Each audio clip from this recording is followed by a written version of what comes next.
welcome students to my class.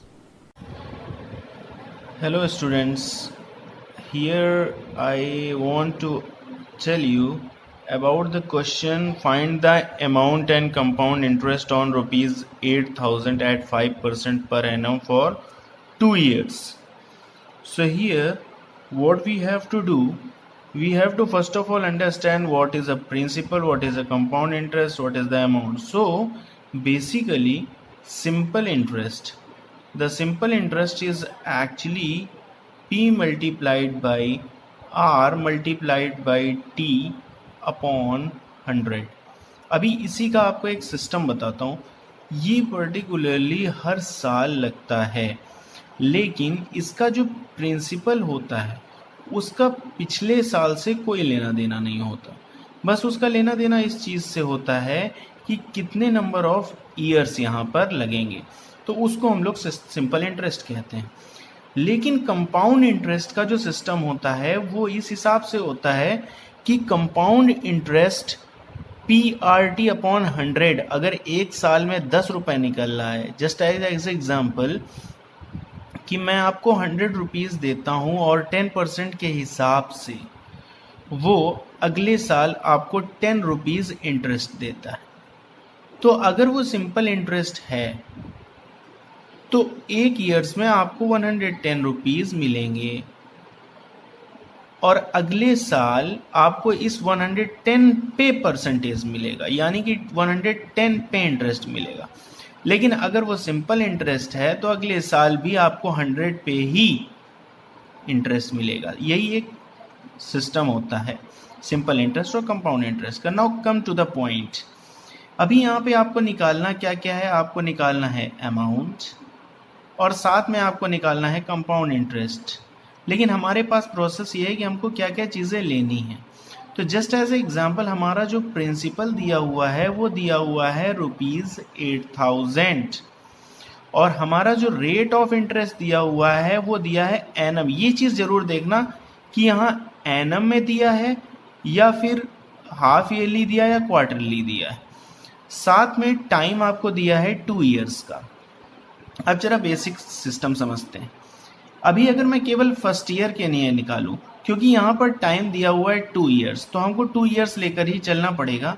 तो अगर मैं फर्स्ट ईयर के लिए निकालूं तो PRT अपॉन 100 में मैं P की जगह अगर 8,000 रखता हूँ, R की जगह 5% रखता हूँ और T की जगह जाहिर सी बात है पहले साल के लिए है तो 1 ईयर ही मैं रखूँगा और साथ में नीचे 100।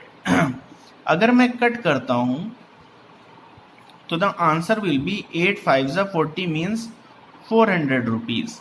The rupees should be 400. Why? Because 5% of 8,000 is going to be 400 rupees.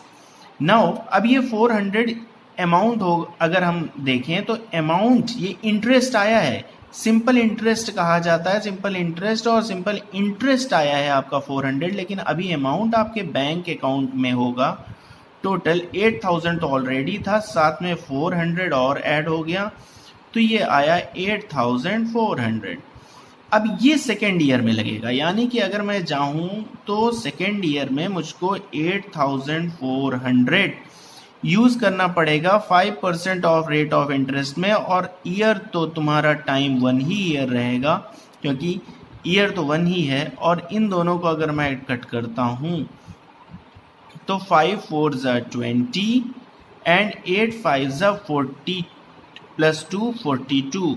420 rupees आपके पास यहाँ पर आता है और ये आपके पास टोटल अमाउंट जो आपको देता है वो 8,400 प्लस 420, तो यानी कि आपके पास हो जाएगा 8,820 रुपीज़।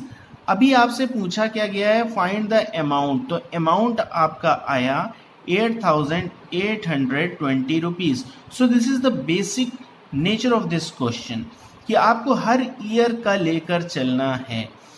इस सिस्टम से अगर आप क्वेश्चन लगाते हो तो ये सिंपल सिस्टम है। अभी अगर यहीं इसी में सिंपल इंटरेस्ट सिर्फ पूछता या उसका अमाउंट पूछता तो हमारे पास सिर्फ इतना रहता कि हम 8,000 लेते, 5% लेते और 2 ईयर्स के लिए हम लोग डायरेक्टली निकाल देते। तो सिंपल इंटरेस्ट हमारे पास आता है 8 5 ज़ा 5 8 ज़ा 40 मीन्स 400 और मल्टीप्लाइड बाई 2 इट बिकम्स 800। तो हमारा जो अमाउंट आता 2 साल के लिए वो आता 8800।